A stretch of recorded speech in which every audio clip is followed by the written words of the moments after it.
I chose my path, you chose the way of the hero.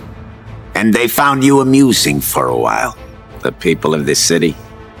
But the one thing they love more than a hero is to see a hero fail, fall, die trying. In spite of everything you've done for them, eventually they will hate you. You're garbage who kills for money. Don't talk like one of them. You're not. Even if you'd like to be. To them, you're just a freak. Like me. They need you right now. But when they don't, they'll cast you out. There's nothing out there for me. And that's the problem. You hung up your cape and your cowl, but you didn't move on. You never went to find a life, to find someone. Alfred, I did find someone. I know, and you lost them, but that's all part of living, sir. But you're not living, you're just waiting, hoping for things to go bad again. What if before she died, she wrote a letter saying she chose Harvey Dent over you? Dear Bruce, I need to be honest and clear. I'm going to marry Harvey Dent. I love him, and I want to spend the rest of my life with him. And what if, to spare you pain, I burnt that letter?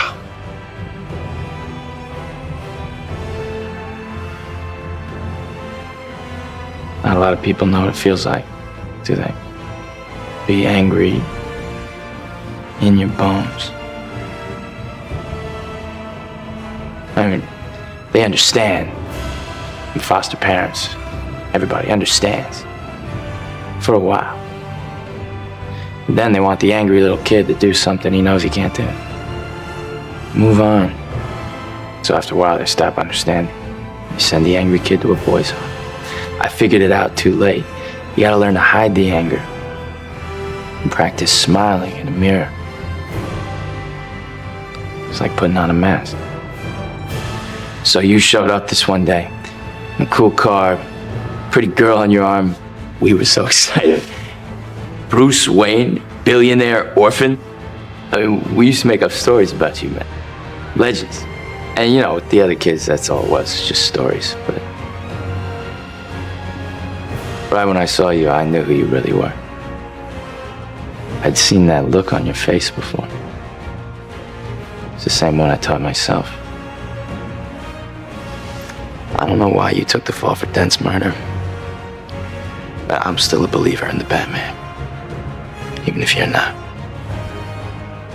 Batman has to come back. What if he doesn't exist anymore? He must.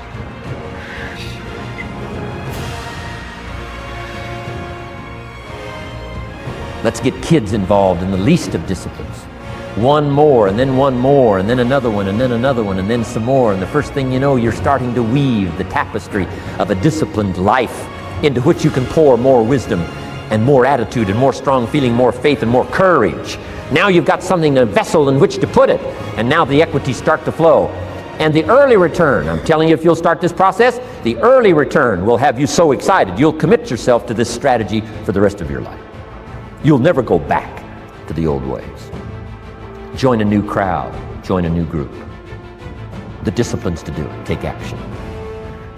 I recommended the last time I was here, the little book, Richest Man in Babylon, and I said I've lectured now to over 3 million people in the last 33 years, and I've recommended this little book to almost all of them, I think. Guess how many have actually gone and got this little book? Answer, very few. My best guess is 10%. Such an easy thing to do. In that last seminar, right, I suggested this little book, number one, is easy to find. Number two, it's easy to buy. The most you can pay for it, $6, $7, $8. You can borrow that from your kids. And number three, it's easy to read. It's in story form. That's why I use it for teenagers, teaching them how to be rich by 40, 35 if you're extra bright, much sooner if you find a unique opportunity. But if it's easy to find and easy to buy, and if it's easy to read, why wouldn't everybody go get it? We don't know. What do you know? You don't know. I don't know. Nobody knows. Here's how profound it is. Some do and some don't. Now here's the numbers. About 10% do. 90% don't or won't. And we don't know the mystery of that. And I'm telling you, 10 years from now, those numbers will still be the same. 10% will, 90% won't. The numbers don't change. Only the faces change. You're looking at one of the faces. I used to belong to the 90% who couldn't be bothered even if it was easy. Guess how many people have a library card? Wisdom of the world available. Transform your life in any value amount you want. By the way, how much is a library card in Texas?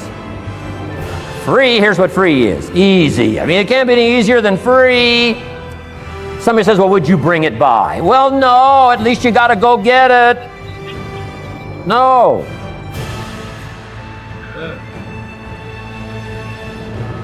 Wisdom of the world available. Transform your life spiritually, socially, personally, economically, and every other way. Teach you how to be rich and powerful and sophisticated and healthy, influential. How many people have a library card? Answer, 3%. 97% couldn't be bothered.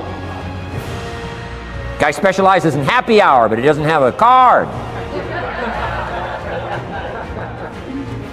And now readily and quickly blames the government and blames his company and blames policy and blames the pay scale.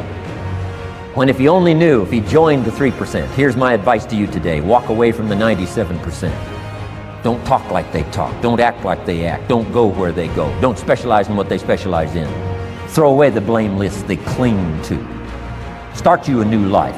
You say, well, is it as simple as getting a library card and join the 3%? And the answer is, of course. Of course. That's how easy this stuff is. This is so easy. It's so simple. It's not complex. You don't need a 2,000-year-old guru. You don't need multi-track affirmations. I'm telling you, don't. Affirmation without discipline is the beginning of delusion. Key. Don't let somebody sweep you into some contrary way to nature itself says, unless you labor. The miracle of the seed and the soil and the seasons and God and all the other stuff that's available, sunshine and rain, that's not available to you by affirmation. It is only available to you by labor. So labor well. Okay. Learn well. Discipline yourself well.